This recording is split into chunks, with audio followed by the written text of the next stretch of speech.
नमस्ते जी। 82वीं श्रव्य कणिका सत्यार्थ प्रकाश स्वाध्याय एवं प्रवचन माला। आप सभी धर्म प्रेमी महानुभावों का हार्दिक स्वागत है।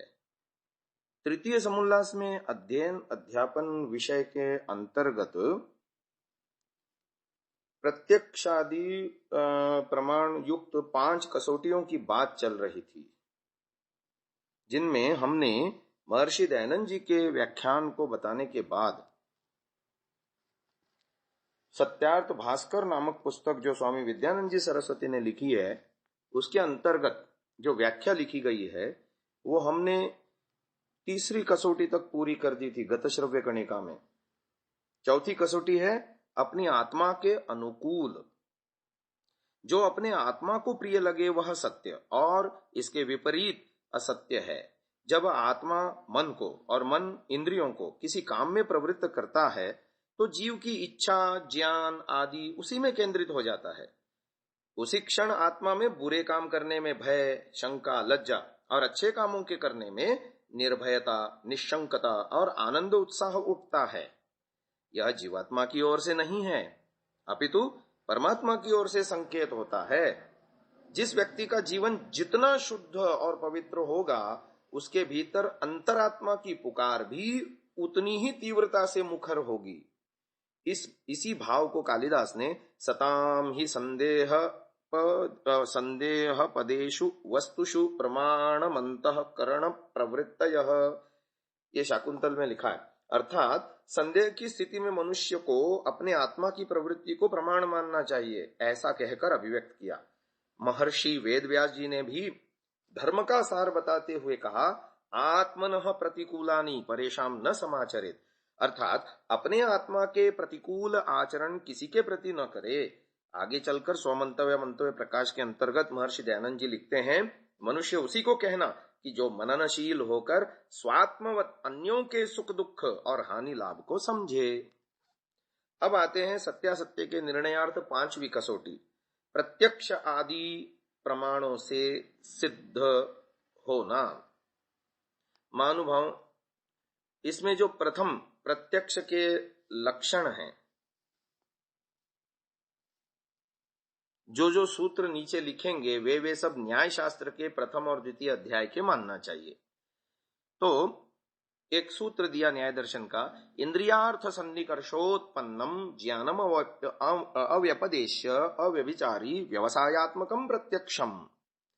जो श्रोत्र, त्वचा, चक्षु, जिह्वा और घ्राण का शब्द, स्पर्श, रूप, रस और गंध के साथ अव्यवहित अर्थात आवरण रहित संबंध होता है, इंद्रियों के साथ मन का और मन के साथ आत्मा के संयोग से जो उत्पन्न ज्ञान है उसको प्रत्यक्ष कहते हैं।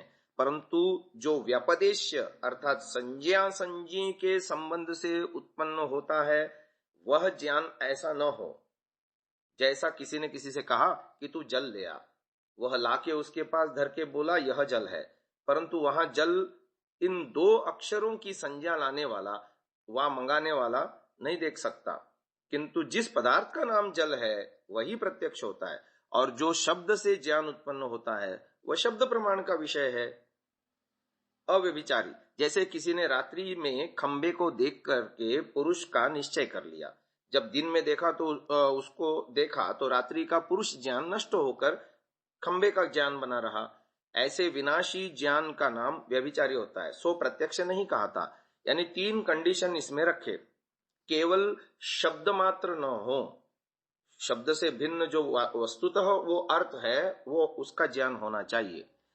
दूसरा कि वो भ्रांति युक्त ना हो, भ्रांति पैदा करने वाला ना हो, स्पष्ट ज्ञान होना चाहिए, निर्भ्रांत होना चाहिए।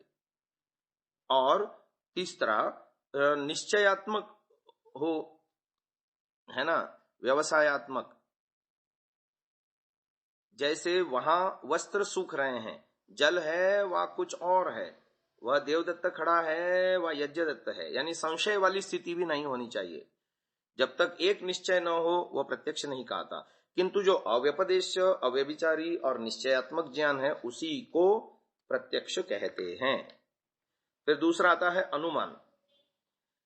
थोड़ा सा अनुमान से पहले हम प्रत्यक्ष की विशेष व्याख्या भी देख लेते हैं कि जो प्रत्यक्ष आदि 8 प्रमाणों से सिद्ध हो और सत्य और इसके विपरीत असत्य कहता है। प्रमाण यह पद उपसर्ग पूर्वक मांग माने धातु से करण अर्थ में ल्युट प्रत्यय करके निष्पन्न होता है। प्रमीयते अनेन इति प्रमाणम, अर्थात ज्ञान का जो करण यानी साधन है वह प्रमाण कहता है। इसी प्रकार जैसे आंख से देखना, तो आंख यहां प्रमाण हो गई। इस प्रकार जिस साधन द्वारा कोई पदार्थ निश्चित रूप से जाना जाता है उसे प्रमाण कहते हैं। प्रत्यक्ष, अनुमान, उपमान, शब्द, ऐतिह्य, अर्थापत्ति, संभव और अभाव, ये 8 प्रमाण हैं। किसी विषय को जानने के लिए 8 प्रमाणों की सम्मिलित रूप में अपेक्षा नहीं होती। कहीं एक प्रमेय यानी ज्ञान के विषय को अनेक प्रमाणों के द्वारा जाना जाता है और किसी एक विषय में एक ही प्रमाण का प्रवृत्त होना संभव हो पाता है। तो अब हम प्रत्यक्ष के विषय में थोड़ा सा जानते हैं। बाह्य विषय के साथ सीधा सीधा संबंध न आत्मा का होता है न मन का। चेतन होने से आत्मा ज्ञाता यानी जानने वाला और अनुभव करने वाला है। मन अंदर का साधन है और चक्षु आदि इंद्रियां बाहर के साधन हैं। आत्मा जिस विषय का प्रत्यक्ष करना चाहता है वह अंतर साधन मन को प्रेरित करता है।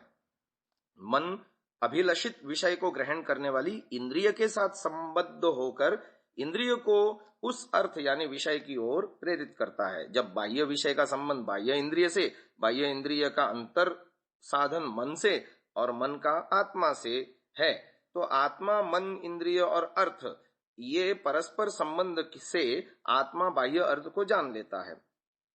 यानी कनेक्शन कैसे होता है देखो, आत्मा मन को संपर्क कांटेक्ट करेगा, मन बाह्य इंद्रिय को कांटेक्ट करेगी, बाह्य इंद्रिय विषय को कांटेक्ट करेगा, तत्त इंद्रिय यानी रूप को देखना हो तो आंख रूप के साथ, शब्द को तो कान शब्द के साथ, गंध को नासिका गंध वाले विषय के साथ, इस तरह से समझना चाहिए। तब आत्मा को बाह्य जगत का ज्ञान इस प्रक्रिया से हो पाता है। ज्ञान की प्रक्रिया में अंतर साधन रूप मन के बिना कोई कार्य होना संभव नहीं है। सुषुप्ति में मन का इंद्रियों से संबंध तो टूट जाता है, यानी गाढ़ निद्रा में हम बेसुध होकर पड़े रहते हैं, कोई संबंध ही नहीं रहता बाह्य इंद्रियों से मन का। तो उस समय इंद्रियों और उनके अर्थों के होते हुए भी बाह्य वस्तुओं का ज्ञान जीवात्मा को संभव नहीं होता।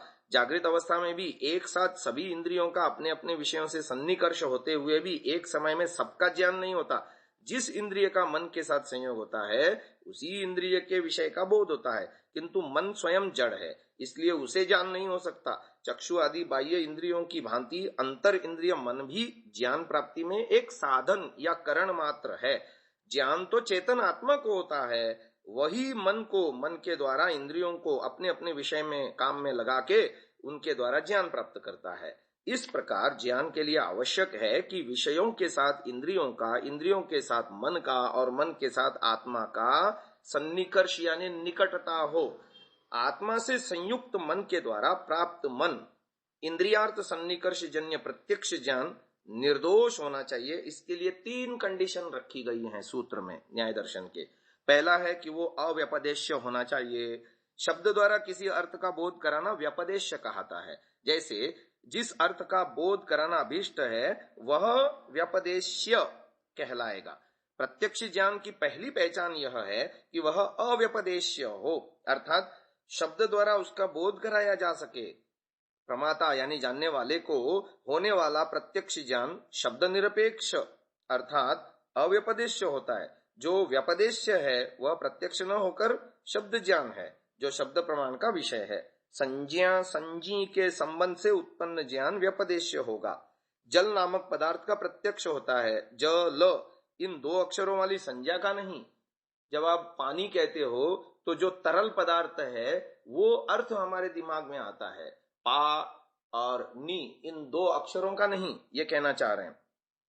तो यदि 2 व्यक्तियों को किसी पदार्थ का उपभोग कराया जाए तो रस की अनुभूति दोनों को एक सी ही होगी, भले ही उनमें से एक उस पदार्थ के वाचक शब्द को जानने वाला हो और दूसरा उसको बिल्कुल न जानने वाला। यानी कोई नई चीज बिल्कुल किसी को खिलाई और वो उसका नाम जानने वाले को खिलाई और एक नाम न जानने वाले को खिलाई, तो उसका जो रस की अनुभूति होगी दोनों को एक जैसी होगी, क्योंकि दोनों पदार्थ एक जैसे हैं। एक जबकि एक का नाम उसको मालूम है और एक का नाम उसको नहीं मालूम है, ये कहना चाह रहे हैं। अनुभूति में समानता होते हुए भी दोनों की अभिव्यक्ति भिन्न भिन्न होगी। अनुभूति ही प्रत्यक्ष ज्ञान के अंतर्गत होगी, अभिव्यक्ति नहीं। इससे स्पष्ट है कि इंद्रियार्थ सन्निकर्ष से उत्पन्न प्रत्यक्ष ज्ञान में शब्द की अपेक्षा नहीं होती। वस्तुतः आप उसको समझने के लिए कोई नाम दे देते हैं, बिना नाम के भी आप प्रत्यक्ष कर सकते हैं उस वस्तु का। वस्तुतः अनुभूत्यात्मक अर्थ ज्ञान का वाचक कोई ऐसा शब्द नहीं हो सकता जिससे उसका तद्रूप बोध कराया जा सके। अब आते हैं दूसरी कंडीशन। पहली कंडीशन थी अव्यपदेश, दूसरी है अव्यभिचारी। अव्यभिचारी अन्य पदार्थ में अन्य पदार्थ का ज्ञान हो जाना, जैसे झुटपुटे में टेढ़ी मेढ़ी रस्सी को देखकर सांप समझ लेना, या ग्रीष्म ऋतु में दूर तक फैले रेत को देखकर जल मान लेना, व्यभिचारी ज्ञान कहलाता है, जो पर्याप्त प्रकाश होने या निकट जाकर देखने पर नष्ट हो जाता है। जहां जिसका अभाव है वहां उसका दिखना व्यभिचारी ज्ञान है। इंद्रियार्थ सन्निकर्षोत्पन्न से होने पर भी वह प्रत्यक्ष ज्ञान नहीं माना जा सकता। रस्सी को रस्सी और रेत को रेत जानना ही प्रत्यक्ष ज्ञान है। आगे की बात हम कल के श्रव्य कणिका में करेंगे। अभी इसको यहीं विराम देते हैं। ओम।